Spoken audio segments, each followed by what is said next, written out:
knives, tree branches, all kinds of stuff in there.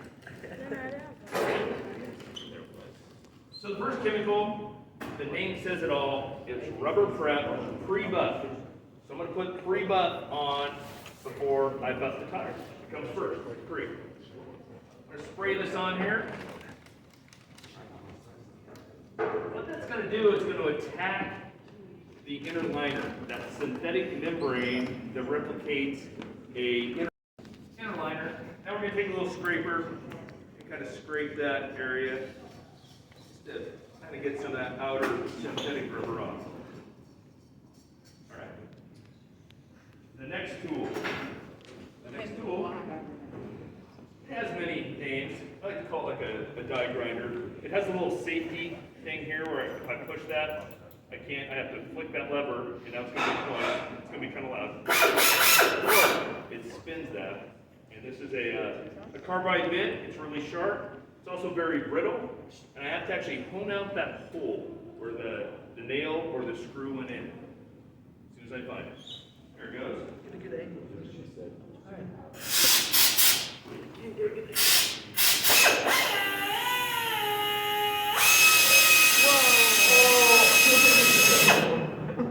The reason why I have to hone out that hole, if it had an abrasion, there may be steel belts in there, and there may be a little piece of wire that might hurt my plug when I install it. So I'm going to make it a nice round circle. You can almost see it there.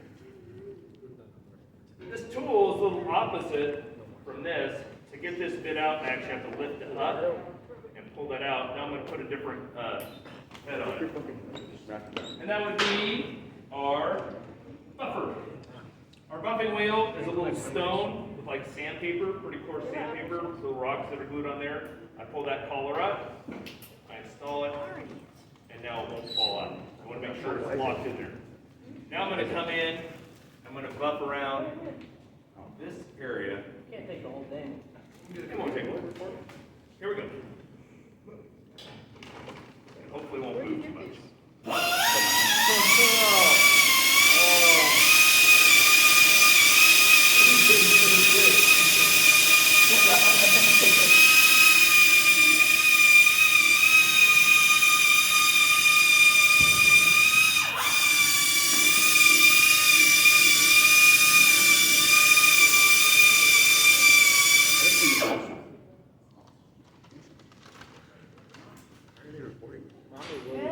Let me see, I got that little spot right about there, which is looking kind of,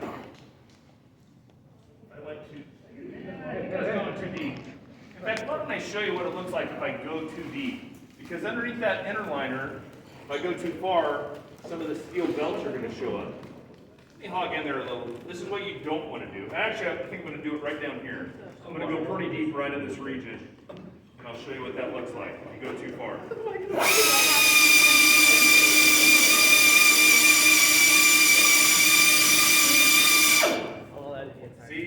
See those little belts right there?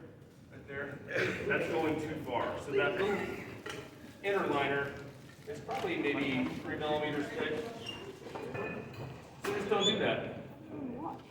All right, the next step.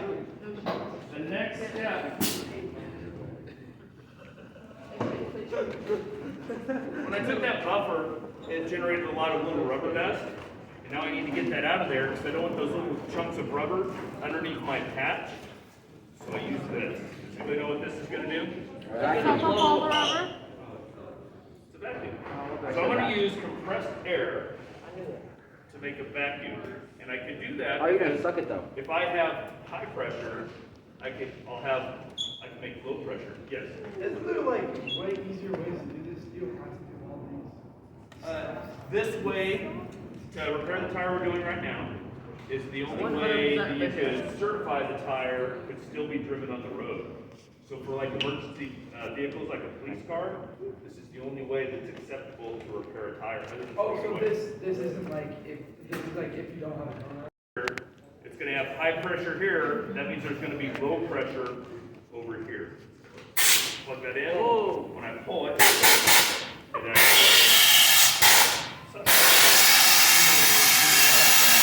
How is that even possible? just use using pressure and low pressure, so it forms a vacuum. So one time, since it's not compressed air, I can actually put it on my skin, because it's trying to pull my blood out of my skin rather than put air into my bloodstream. Yeah, that's funny. I'm gonna take this, I'm gonna suck out that rubber dust. Oh.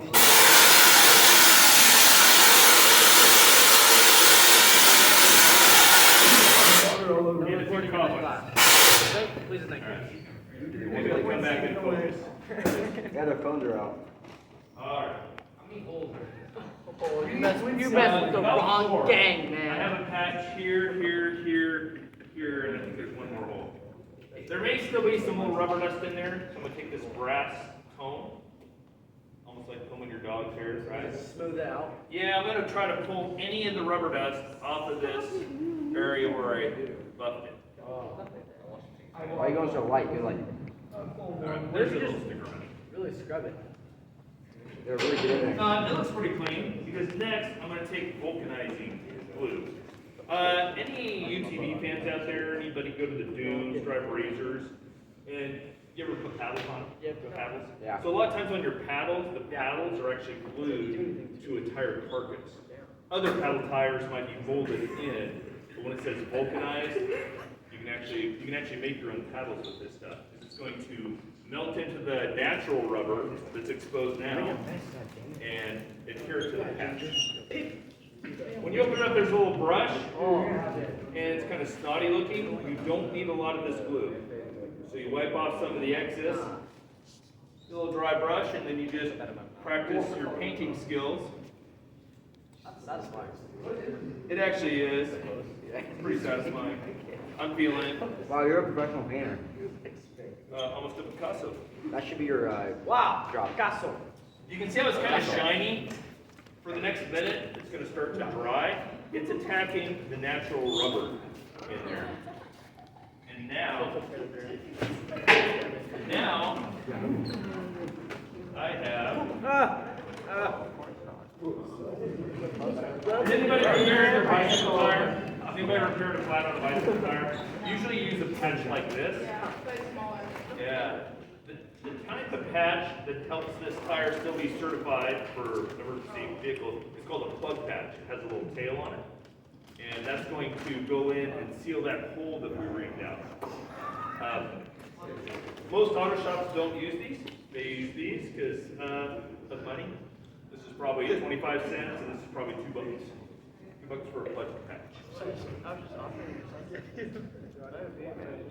You have to pull the little blue stuff off and try not to touch the patch with your fingers because your fingers will have oil on them and you don't want that to interfere with the bonding. It's probably, yeah, the shine's kind of going away from that glue. So then you break the patch, peel off the sticker without getting your fingerprint on it. I gotta look over my glasses. Alrighty. Now I have. I didn't. I may have one fingerprint on that. Alright, I'm gonna take the tail. I'm gonna put it through the hole. Did it come through? Okay. Oh, is that where you like push it in and out? Did he die if he swam? No, you'll see. Now they do make a plug where you just take the nail out, you take your little plug, push in, turn, and pull. Yeah. See, that's what I've seen on social media. Yeah, that'll get you at home maybe. Social media, don't believe everything's on social media. Okay, now I'm gonna grab a hold of the tail and launch right there in the middle. Because I want to see the end of the patch. I want to see a dimple. Watch the middle of that plug. Did a dimple in? See how that middle right there is indented? Look away. One last step. One last step. Other than putting it back on. Now Jeremy, remember Jeremy was fishing before? And I was like, wait, that's kind of at the tail end. Because we're almost done. Now, it's kind of like a pizza cutter, but wider. And it's called a stitcher. So I'm going to start in the middle of this patch. I'm going to work it out Very precise. It's kind of weird. It's kind of weird because I'm tempted to watch the camera or also look at my patch. Once it's yeah, there's a little lip right there, huh? See it? Then you can hold it over. Yeah, I have a lot of experience back in that. Yeah, I kind of missed on that one. Right there, it folded over, but you'll see the next step's going to kind of take care of that. Here we go. Get it on down. So with my pre-buff that attacked the inner liner, now I have to replace it. And I replace it with this. It's bead sealer. And it's pretty good.